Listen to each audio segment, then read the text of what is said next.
Sports. This is your sports reporter, Michael Moore for ATL in 60 seconds. Your name, sir? Hey, I'm Eric, you know what I'm saying? Hey, and I'm representing ATL, born and raised. I got that Georgia clay in the blood. Come on, talk to me.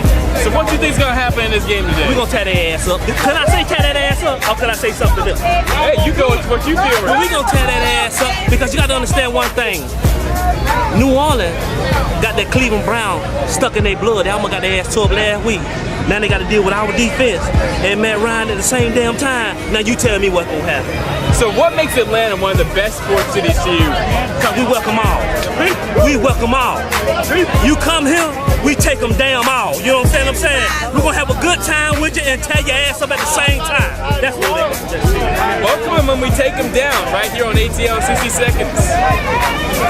Want to give us your intake on the game today? 28-24. Who that nation we're going to represent. That's the score you got, huh? Yeah, man. The bigger game, we always pretty close. Oh, you're definitely right about that. It's always pretty close. Who's your favorite player right now for your team? I'm a Who That fan, so the whole team, but I guess it would be Kamara right now. Gotcha. So who on the Falcons are you worried about the most? No one. No one, huh? I don't have no worries. You got no worries. No worries. That's one thing we don't do. Because last time I checked, we had a win at this stadium here. Yeah, you did. It's a new day.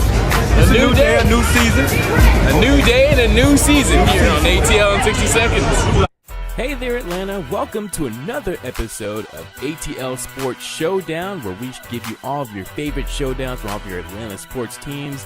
I'm Michael Moore, your sports reporter for ATL in 60 seconds. And boy, what a week we had here in Atlanta sports. There were so many good rivalry games going on here and so many good regular games across the board that meant a lot to these Atlanta teams.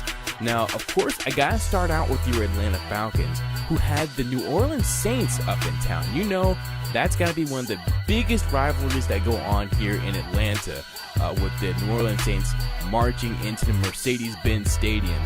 This was one of the most hard-fought games for the Atlanta Falcons, without a doubt. Unfortunately, they came up short 43-37. Now, how did that happen? Well, the Matt Ryan and Julio Jones connection has been a little lacking lately, but who has been stepping up to the plate has been none other than Calvin Ridley. Calvin Ridley, the Falcons' first overall pick in this year's draft, had the first touchdown, the second touchdown, and even the third touchdown coming in. And also scoring for the Atlanta Falcons was also Tevin Coleman with a pass from Matt Ryan. Matt Ryan, of course, having the biggest game for the Falcons. He had over about, I believe, 374 passing yards, also with 5 passing touchdowns. One of the biggest games of his career this year, being able to throw that many touchdowns in the game. And this is exactly what the Falcons offense needed. Unfortunately, the defense just wasn't able to give us that much pass rush, and they weren't able to limit the points for New Orleans Saints, as they weren't able to get another turnover or even really get a stop in order to prevent overtime from happening. Now, it isn't that surprising because they did have a lot of starters out for the Atlanta Falcons. Tack McKinley was gone. You didn't have Keanu Neal. You also didn't have Ricardo Allen. Ricardo Allen, unfortunately, right before overtime started, he got injured with a calf injury.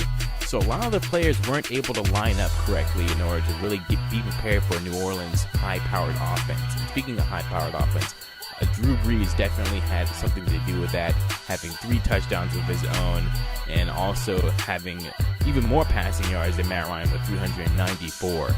So unfortunately, the Falcons didn't come away with a win today.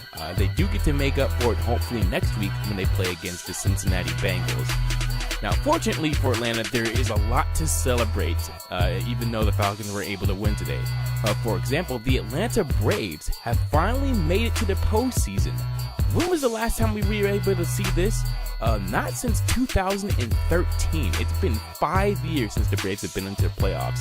And the Braves were finally able to clinch over the weekend by defeating the Philadelphia Phillies. Not only defeating them, they had a sweep against the Phillies, a 4-game sweep, thanks to great pitching from Mike Foltynewicz, who was able to get that clinching game, and also a lot of great hitting from the Atlanta Braves, such as Freddie Freeman, Ronald Acuna, and also Nick Markakis, and so many others, Ozzie Albies.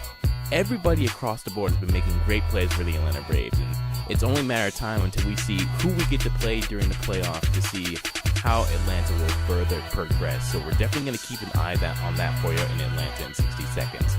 Now also, the Georgia Bulldogs, once again, getting a great victory. They faced off against the Missouri Tigers. And Missouri was a team that was undefeated before playing Georgia. They hadn't scored less than 40 points before this game. Now, the Georgia Bulldogs were able to limit them to 29 points. Georgia mainly won this game based off of great defense. They had a great interception from Crowder. You even had a kickoff, or I think it was a punt return for a touchdown. Also, you had the quarterback, Jake Fromm, throw 3 touchdowns. One of those touchdowns was to Calvin Ridley's brother, Riley Ridley. So you had a lot to see from the Georgia Bulldogs. Their next game is going to be against the Tennessee Volunteers.